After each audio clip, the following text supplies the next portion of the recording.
Giving all praises, honor, and glory to our power, Yahweh, Bahasham, Yahweh Shai, Bahasham, Rachak, Wadash. Double honors to the apostles, the bishops, and the elders, the great millstone. Peace and blessings to the hopeful elect of the tabernacles of David, scattered throughout the four corners of the earth, and wherever you may be, and wherever you may be, to you I say Shalom, Yasharala, Shalom. Okay, this is this video here. This is going to be fairly short. I don't have any scriptures.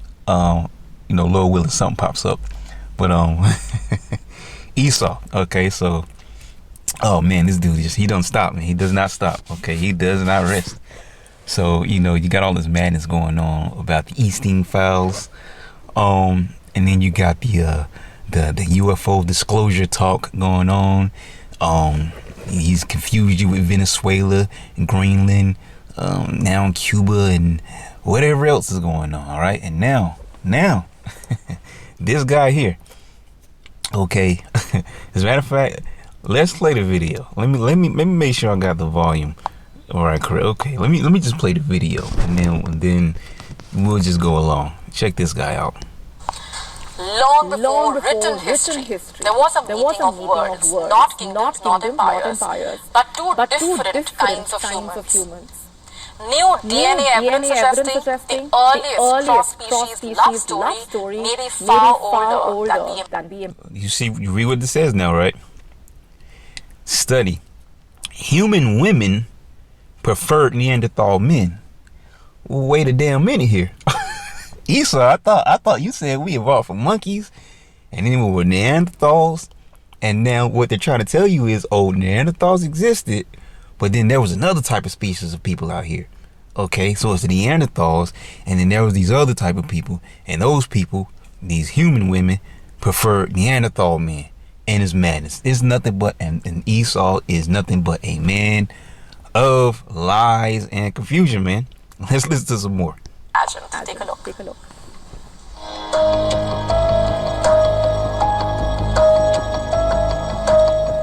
The ice was thick. The predators were lethal, and the survival of the species hung by a thread in a frozen wasteland. For an eternity, we believed that Homo sapiens, our direct ancestors and the Neanderthals, were bitter rivals locked in a battle of supremacy. Notice how they put a so-called black person up there, right? Oh, Esau funny, man. Okay, ain't nobody evolved from the monkeys, man. All right, and them cavemen, they still exist today. They don't look like cavemen no more. Okay, they walking upright. All right, the wild men, you Edomites, man. That's who were the real cavemen. When you took the land of the, hold on, let me see if I can find. I don't know if there's be a pinpoint scripture. Maybe so if we type in their name. See if the blue letter worked for us. So let me type in, who was it? The Horites. I want to say it was the Horites. Okay, Genesis 14:6. And the Horites in their Mount Seir unto El Paran, which is by the wilderness. I think it goes on in one of these to tell you that Esau actually took over. And there's Genesis 36, which I was thinking about Genesis 36, but I wasn't planning on going there. So let me check this out first. So it says, yep, at the edge of the wilderness, they returned, and they returned and came to En Mishpat, which is Kadesh, and smote all the country of the Amalekites, and also the Amorites that dwelt in Hazazon Tamar. Okay, Chedorlaomer. Okay, this is all around, I believe, like Abraham's time. So this is not one of the scriptures that tells us that. There's a scripture, I believe, that tells that Esau, what happened here? That Esau actually took over the land that were the Horites. So let me see if it was one of these other ones. Tishon is there. That's all in Genesis 36. See, the dukes of the Horites, the children of Seir in the land of Edom. These are the dukes that came with the Horites. All right, Duke Lotan, Duke Shobal, Duke Zibeon, Duke Anah. All right, so let me see if I can find. I'm gonna pull up this name Horites. Let's do that. Okay. Where is it? Here it is. 2752. All right. Charya, meaning cave dweller. Yep, cave dweller. The Horites were the original ones that lived in the land that is now known for Esau to have, which is, Mount Seir, which is, I I think that all lies on a mountain chain that goes, okay? Because if you had Basra, which in the Hebrew is Batazarau, I think it means sheepfold, where you had, because of their like geographical location, it was like very, very steep, okay, between, you know, like you, let's say like you have a house and then there's a field on one side and a field on the next. So imagine there's a house, and then on the left and the right side of the field is a very, very steep hill on both sides, and it had trees. So they had minimal use for walls. They had walls, but it wasn't like major walls, all right, because of that geographical location and the terrain and the trees and everything, all right. They didn't need much defense, all right. The walls, you know, the little walls that they had was enough because of the location around them. And that's where the Edomites were. One of their main locations were Basra, right, back east, where the Edomites once dwelt. All right. It also says the inhabitants of Mount Seir, the inhabitants of Edom in latter times, because they took the land from the Horites. They took that area from the Horites. Okay. I clicked that. Okay. So just this hole there. So as we back up here, let me see what we can find. Which actually we just got it there in that little definition there. Okay. Oh, I know another scripture, but let me play some more of this video while I think. Till now we believe that one group rose and the other simply vanished into the dust of time. But now a groundbreaking genetic discovery has just shattered that cold clinical narrative. It turns out the dawn of man wasn't just about the hunt. It was about a connection that crossed the ultimate biological frontier. The latest findings published in Nature Journal reveal a prehistoric Romeo and Juliet story written in our very blood. Scientists have sequenced ancient genomes to discover that Neanderthal men and Homo sapiens women weren't just sharing territory, they were starting families. This wasn't a fleeting moment in a cave, it was a profound genetic merger. While Neanderthals were shorter, stronger, and built for the deep cold, and Homo sapiens were the lean, imaginative newcomers from the south, the two groups recognized a shared humanity. You see how they doing all this mind trickery? Oh, different people are this, these people are that, and those women like these people, and da-da-da-da-da-da-da-da, and all this madness, all right, that Esau likes to come up with. As a matter of fact, let me grab something else instead. Let me grab a verse that I mentioned not too long ago. Made he them. All right.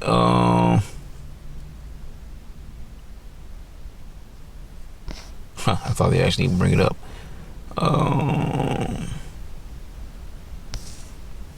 Let me try it like this. Surprised it didn't just come up. Male and female. I probably worded it a little bit wrong. We're gonna find out if we can get the scripture.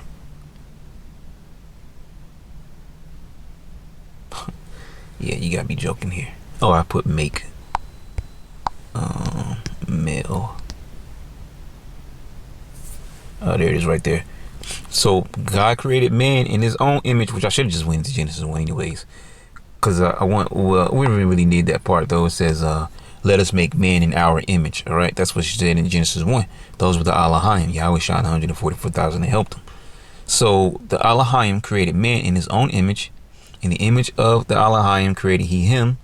Male and female created he them. Okay, two different genders. That's it, male and female.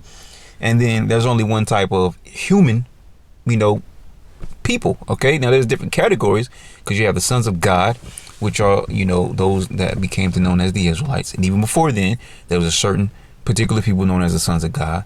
You have the sons of the wicked, which are the Edomites today. The so-called white people is how they're usually known as. And then you have the sons of men, which are all the other heathen nations. They're all under that category, the sons of men. Okay, but those are categories. There's only one type of, human type of body. All right, that's it. And there's only two genders to it, male and female.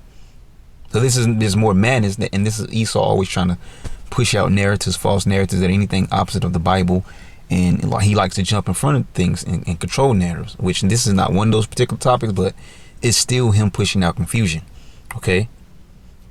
And the Elohim blessed them and said unto them, be fruitful and multiply and replenish the earth and subdue it and have dominion over the fish of the sea and over the fowl of the air, and over every living thing that moveth upon the earth. See? And a side note real quick, this is all coming back to us. Because at Adam's time, this is what it was all set up for. But Adam had to make that fall, so everything else conspired to what the Lord needed to happen. But in the kingdom, we're going to have our lands back, control over the earth, control over the animals, and all those different things. Okay, which Noah was given, control over the animals to a certain degree, because he had to, do the thing with the ark. All right, so, but anyways, yeah, just making that small point there. The data suggests sustained, meaningful interaction that left a permanent mark on the human genome. Every time you fight off a virus or adapt to a new climate, you might be using a biological gift passed down from a Neanderthal father to a modern human mother. Most modern humans today, except for people from sub-Saharan Africa, have a couple percent ancestry from Neanderthals. You see that? Notice that they always keep talking about Africa all the time. Okay, Africa is not the original, like, some center of all the lands or whatever. No. Okay, it all flows forward from, because it talks about that in Genesis, where there was one river that parted into four heads. That was the Jordan River. All right, into the four main rivers that we know today. All right, the Red Sea, the Nile River, the Tigris, and the Euphrates. Okay, which they have biblical names. All but the Euphrates is actually still called the Euphrates today, same name. Okay, but anyways. And all of this Neanderthal ancestry is the result of interbreeding between early modern humans and Neanderthals in Europe. Like, there's two different type of human bodies or whatever out there. And those types of women, like these Neanderthal men, and then you get these people today, like, it's madness, man. About 45,000 years ago, one of the early observations people had made when we had originally sequenced the Neanderthal and were comparing it to our own genomes was that we don't really have much on our X chromosomes. We have now had 10 years of wondering why that is. This study is the first that's able to distinguish between hypotheses about us losing X chromosomes from Neanderthals and us never having gotten them in the first place. And it shows that whenever Neanderthals and modern humans have made it, there's been a preference for male Neanderthals and female modern humans as opposed to the other way around. This is madness, man. It definitely opened up more questions. It's like, that's that pseudoscience, you see? That's his man. These are the types of things where people will get, oh wow, be all interested and believing in stuff. Oh man, I just watched this documentary the other day, and they feed you nothing but lies and BS. So first of all, why that happened? Like, was it behavior or was it just biology that it didn't work out? It doesn't rule out the fact that it may just be birthing compatibility, or it's just very strong. And it's always these heathens, man. It's always these heathens. Now, I'm not saying Jake don't be wrapped up in this stuff too, because he do, but you never see Jake coming out and talking about it. It's always the heathens, starting with Esau, who's always trying to push this caveman stuff, man. There's only one caveman, and that was you Edomites, okay, who were chased, who, as Job said, that they were chased out of the, I don't think it said it was chased out of the world. I think there's a scripture that does say that, but I don't think that's the one I'm thinking of, okay, but, they were chased away, all right? And then let me just go and find that real quick, because that's the ultimate caveman verse, all right? Job hits it right there. Is it 30 or 38? Let me see here. Let me see. I'm gonna try. It's one of these chapters. Let me find it. Here you go. Job 30:1. But now they that are younger than I have me in derision, whose fathers I would have disdained to have set with the dogs of my flock. Yeah, because they filthy. That book, Arthur Koestler's 13th tribe. They were eating the ticks or whatever off their garments, and their garments were all dirty, never washed. They were never clean and washed, and they were eating stuff out there, each other's hair, just like the monkeys do. The monkeys be picking off of each other, eating whatever they be picking up. I don't know what the hell they be picking, probably bugs or whatever. That was Esau in real life, though. Then they got the nerve to call the so-called Negro monkey, though. Okay, when he looks just like the caveman looks just like the monkey.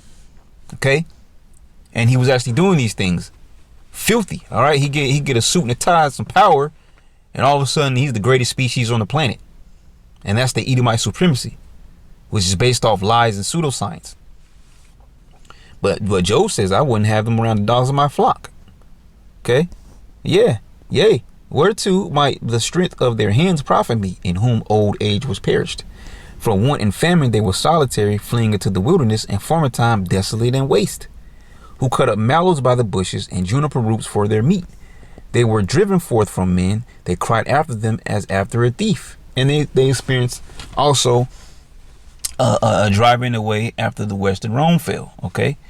They went down. Talks about that in Revelation 20. And, you know, these people have been, because it goes back to their forefather, or one of their forefathers, I should say, which is Cain, who says that he was cursed, and that he would be a vagabond, fugitive and a vagabond. Excuse me. And then later on, what was his name? I forget his name. I think it was Lamech. Okay. Well, Lamech, just like his forefather, Cain, okay, he said, what, 70 times 70 fold or something like that? 70 times 7 or 70 times 70, something like that. All right. Same thing with Cain. And even to this very day, you see that Edomite supremacy, where they'll get a slap on the wrist for certain thing, but Jake do it, and they might get thrown under the bus. But anyways, they were driven forth from men, from among men. They cried after them as after a thief. That's the wild men. Look up the wild men. To dwell in the cleft, and they were on all fours. Okay, what's that movie? A Quest for Fire. To dwell in the cliffs of the valleys, and caves of the earth, and in the rocks. And it says, among the bushes they brayed, under the nettles they were gathered together. They were children of fools, children of base men. See, the NLT says they are nameless fools, outcast from society. Okay, and I can't remember who said it. It was a brother the other day. I heard him say it though. Is that Esau has not contributed anything to society. Nothing. All right. His contribution to society is not anything valuable, because all he does is produces weapons. All right. The scriptures say, destroyed him that which destroyed the earth. Weapons, ways to commit, death. Okay. That's the only thing he contributes, and that's not a contribution. And lies, and those aren't contributions. They were children of fools, yea, children of base men. They were viler than the earth. And now am I their song? Yea, I am their byword. All right. And to this day, they says they abhor me. They flee far from me, and spare not to spit in my face. Yeah. Now they look down on us because they have the power, because of the blessing that they were given, which is only a limited time blessing. They want the true edition. They can't get the gold edition. That's for the nation of Israel. Okay. They're living their blessing out now, and it's for a limited time, because they have a time limit where it's going to be up, and that's going to be it. Okay, and it's going to take them down and take them out the way. 1,000 years of captivity, and then they out of there. See, in Deuteronomy 28, all right, we have become a byword, a proverb, and an astonishment to the heathen nations. We call sexual selection. So it was for whatever reason, human female would want to mate with Neanderthal male, but not the other way around. I don't know if we'll ever get a definitive answer to how this happened, since we can travel back in time. It's a fairly substantial piece of... And somebody probably went and took some gloves, put their hands up there, and spray painted around it. goes into shaping our Because Esau makes something up right now. All right, ain't nobody knowing what he's doing in the middle of the night or whatever when he decides to go out and do it, and then he'll come back and say, "Oh, we discovered this," and really he set it up.